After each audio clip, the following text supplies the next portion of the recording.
بسم اللہ الرحمن الرحیم الحمدللہ رب العالمین والصلاة والسلام علی سید الانبیاء والمرسلین۔ معزز ناظرین، الحمدللہ آج کی نشست میں 25ویں پارے کے آخری ربع کی تلاوت کی گئی ہے، جس میں سورہ دخان کی آیات بھی مکمل ہوئی اور اس کے ساتھ ساتھ سورہ جاثیہ کی تلاوت بھی کی گئی ہے۔ لیکن کل کی نشست میں ناظرین جو سورۃ الزخرف کی اختتامی آیات تھیں ان کی کچھ تفسیر کا حصہ باقی ہے، تو چند باتیں عرض کر کے پھر میں سورۃ الدخان کی طرف آتا ہوں۔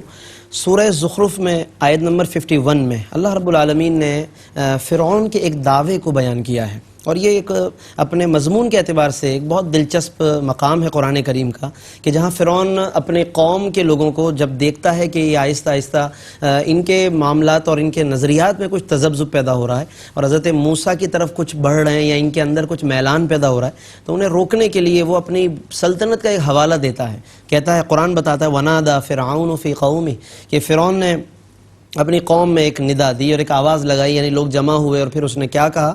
قال، کہتا ہے یا قوم، اے میری قوم، الیس لی ملک مصر، کیا مصر کی بادشاہت مجھے حاصل نہیں ہے؟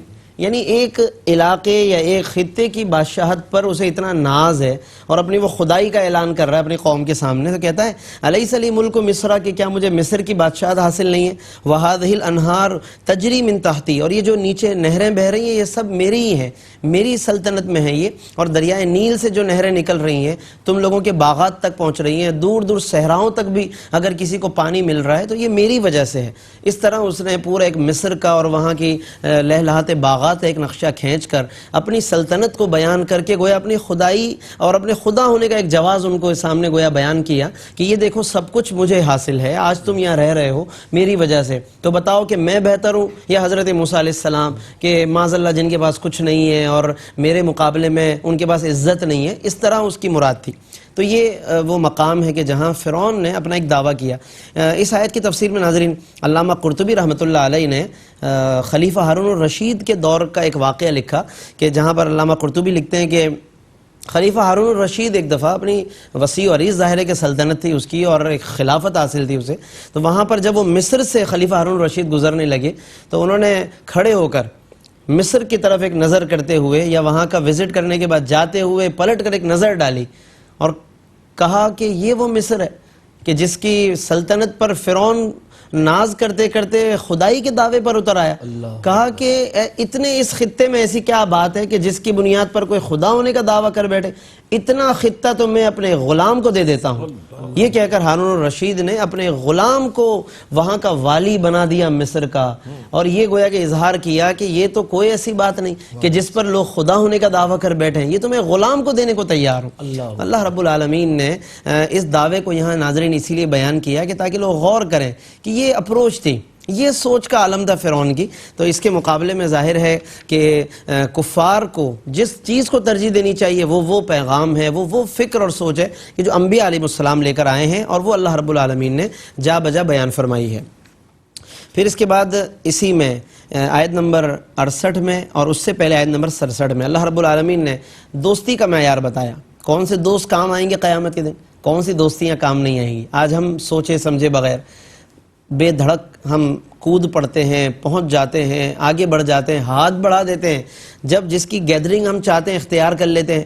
ہم نہیں غور کرتے کہ اس فلاں کی گیدرنگ کے بعد میں سنور گیا یا بگڑ گیا، میرے اخلاق اچھے ہوئے یا برے ہو گئے، میری زبان اچھی ہو گئی یا مزید خرابی کا شکار ہو گئی۔ آج ہم غور نہیں کرتے، بس جو سمجھ آ گیا ہم اس کے ساتھ گیدرنگ بنا لیتے ہیں، صحبت اختیار کر لیتے ہیں، پھر اس کے بعد بگڑ جاتے ہیں اور اخلاق بگڑ جاتے ہیں۔ قرآن کی اس آیت میں ناظرین ضرور غور کیجئے گا، آیت نمبر 67 اور 68 ہے، فرمایا کہ الاخلاء یومئذ بعضهم لبعض عدو، گہرے دوست بھی قیامت کے دن ایک دوسرے کے دشمن بن جائیں گے، مگر کون سے دوست کام آئیں گے؟ الا المتقین، سوائے وہ کہ جو پرہیزگار ہوں، صاحبان تقوی ہیں، جن کے پاس بیٹھ کر آپ نیک بن جائیں، جن کے پاس بیٹھ کر آپ بااخلاق با کردار نمازی ہو جائیں اور والدین کے فرما بردار ہو جائیں، وہ دوستی اختیار کریں۔ جبکہ اس کے بالمقابل جن دوستوں کی وجہ سے بری عادتیں پیدا ہوں، ناظرین ہمیں اس آیت کو پڑھ کر غور کرنا چاہیے کہ یہ دوستی شاید دنیا کی حد تک دوستی ہے، بلکہ یقیناً دنیا کی حد تک دوستی ہے، آخرت میں تو پھر یہی دوستیاں دشمنی میں بدل جائیں گی، بری دوستیاں، کہ جس کو قرآن نے عدوٌ کہہ کر بیان فرمایا۔ پھر اس کے بعد اسی صورت میں اللہ رب العالمین نے اور بھی بہت سے مضامین ہیں، لیکن میں اختصار کی وجہ سے چیدہ باتیں عرض کر رہا ہوں۔ آیت نمبر 88 یعنی بالکل اختتام پر جب ہم پہنچتے ہیں تو اللہ رب العالمین نے اپنے محبوب صلی اللہ علیہ وسلم کے قول کی قسم ارشاد فرمائی، وقیل ہی، میرے رسول کے اس کہنے کی قسم۔ اور وہ کہنا کیا ہے؟ یا ربی، ایک دن حضور علیہ السلام نے یوں عرض کیا کہ اے میرے رب، ان ہؤلاء قوم لا یؤمنون، بے شک یہ وہ قوم ہے جو ایمان نہیں لاتی۔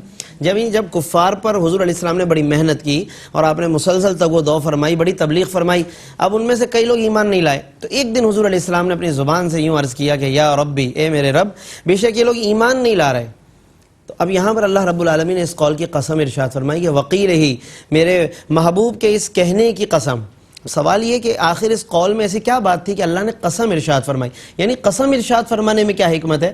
تو یہاں پر اگر ہم غور کریں تو یہ بات سمجھ میں آتی ہے کہ اس قول کے پیچھے دراصل ایک حزن و ملال کی کیفیت ہے، حضور کے قلب مبارک میں ایک افسردگی ہے کہ لوگ ایمان نہیں لاتے، تو اللہ نے اس کی قسم ارشاد فرما کر اپنے محبوب کو ایک خوشی عطا فرمائی کہ اگر میرا حبیب افسردہ ہے تو اسی کہنے کی قسم، تاکہ اس قسم سے پھر سرکار دو عالم صلی اللہ علیہ وسلم کو ایک خوشی حاصل ہو۔ اس سے اندازہ کریں کہ اللہ رب العالمین کو اپنے محبوب سے کتنا پیار، کتنی محبت ہے کہ پھر وہ ان کی قول کی بھی قسم ارشاد فرماتا ہے اور انہیں خوشی پہنچاتا ہے۔ ہمیں بھی چاہیے کہ ہم آقا دو عالم صلی اللہ علیہ وسلم کو راضی کرنے کی کوشش کریں اور حضور علیہ الصلوۃ والسلام کی بارگاہ میں وہ تحائف پیش کریں، عبادات کی صورت میں، درود و سلام کی صورت میں، تاکہ ہماری اطاعتیں اور وہ عبادتیں کہ جو ہمیں اللہ کے لیے کرنی ہے وہ حضور کی بارگاہ میں ہم پیش کر کے، یعنی ان کی اطاعت کی صورت میں پیش کر کے ہم انہیں کچھ راضی کر سکیں۔ اس کے بعد ناظرین پھر سورۃ الدخان کی آج تلاوت کی گئی ہے، یعنی بقیہ آیتوں کی۔ سورہ دخان قرآن کریم کی مشہور صورتوں میں سے ہے۔ اس کی ایک فضیلت یہ ہے کہ شب جمعہ میں خاص طور پر اس کو پڑھنا چاہیے، جمعے کی رات میں، اور ویسے بھی ہر رات میں بھی پڑھنے کی فضیلت آئی ہے کہ اللہ رب العالمین گناہوں کو معاف فرما دیتا ہے۔ تو کوشش کیجئے گا، 25ویں پارے کی مختصر صورتوں میں سے ہے۔ اس کی ابتدا میں اللہ رب العالمین نے فرمایا کہ اس قرآن کو ہم نے بابرکت رات میں نازل فرمایا۔ بعض علماء نے اس سے شب برات مراد لی اور کئی علماء نے اس سے شب قدر مراد لی۔ زیادہ بہتر یہی ہے کہ اس سے شب قدر مراد لیا جائے، کیونکہ شب برات کے لیے الگ سے دلائل موجود ہیں، احادیث میں دلائل موجود ہیں، لیکن بعض علماء نے، مفسرین نے اس سے شب برات بھی مراد لی اور اس کو بابرکت رات قرار دیا گیا۔ فیہا یفرق، اسی رات میں ہر حکمت والے کام کے فیصلے کیے جاتے ہیں، کون کتنا جیے گا، کس کو کتنا روزی روزگار ملے گا، یہ ساری چیزوں کے فیصلے ان بابرکت راتوں میں کیے جاتے ہیں، تو اس کا بیان اللہ رب العالمین نے اس میں فرمایا ہے۔ آیت نمبر 10 میں چونکہ دخان کا لفظ آیا ہے، اسی لیے اس سورت کو سورہ دخان کہتے ہیں۔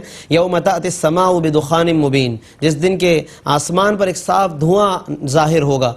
بعض علماء نے فرمایا کہ یہ واقعہ کفار پر ہو چکا ہے، ایک دھواں چھا گیا اور اس کی وجہ سے وہ بہت پریشانی میں مبتلا ہو گئے، اور بعض علماء نے فرمایا کہ علامات قیامت میں سے ہے، تو اس کی دونوں طرح سے تفسیر فرمائی گئی۔ مقصود یہ ہے کہ انہیں اللہ کی طرف توجہ دلانی ہے کہ وہ رب ان تمام باتوں پر قادر ہے، تو کیوں رب سے مقابلہ کرتے ہو؟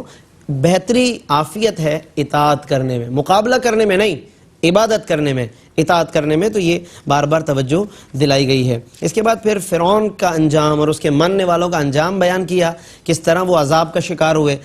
لیکن اس میں جو ایک اہم آیت ہے جو دیگر اور مواقع پر ہمیں نظر نہیں آتی، وہ آیت نمبر 29 ہے سورہ دخان کی۔ فرمایا کہ جب یہ سب ہلاک ہو گئے تو فرمایا فما بکت علیہم السماء والارض، ان پر نہ تو آسمان رویا نہ زمین روئی۔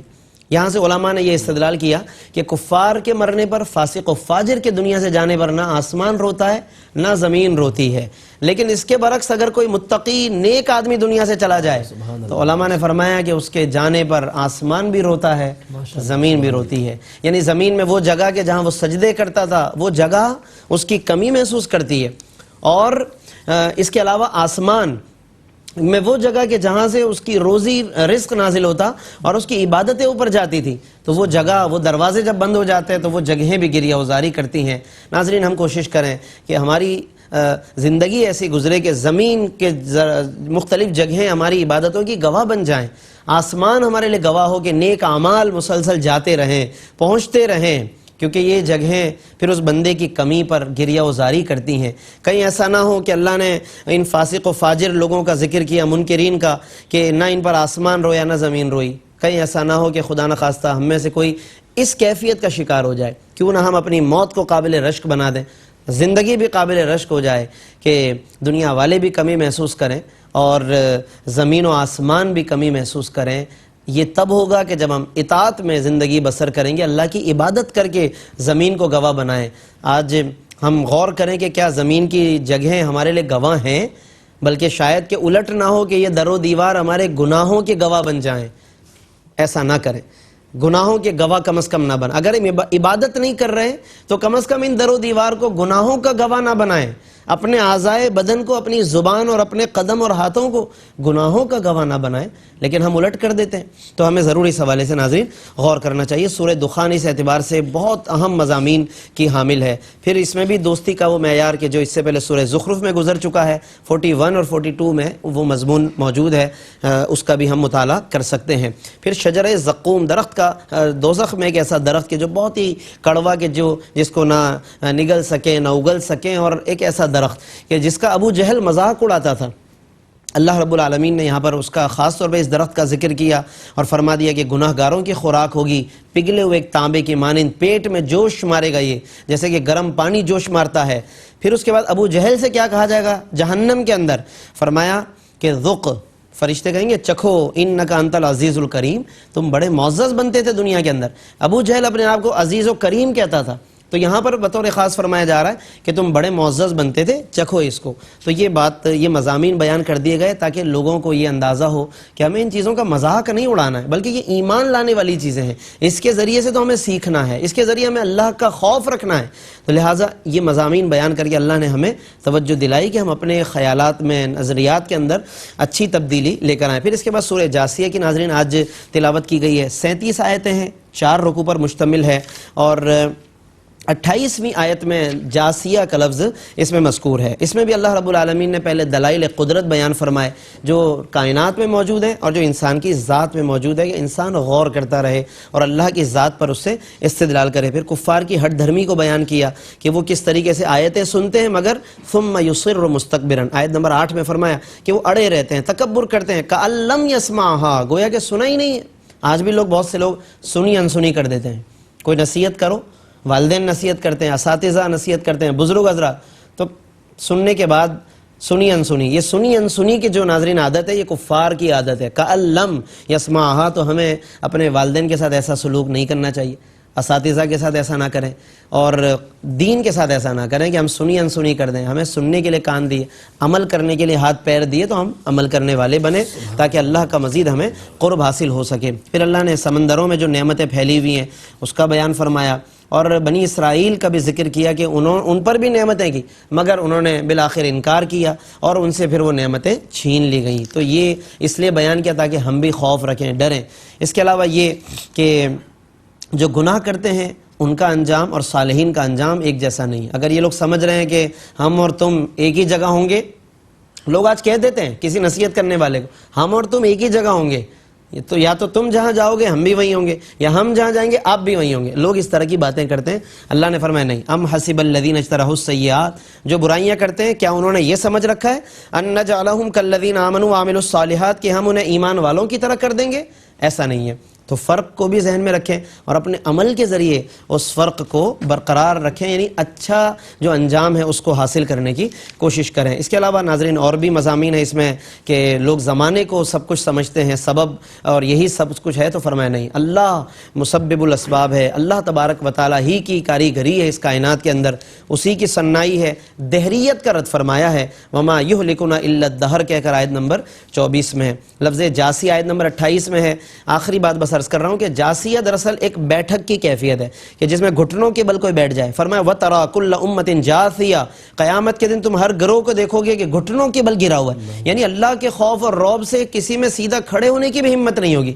تو سیدھا کھڑے ہونے کی بھی ہمت نہیں ہوگی، تو آج ہم کیوں نہ نمازوں میں، عبادتوں میں، اطاعتوں میں سیدھے کھڑے ہو جائیں، ورنہ یہ گرنے کی کیفیت بھی قرآن نے بیان کر دی ہے۔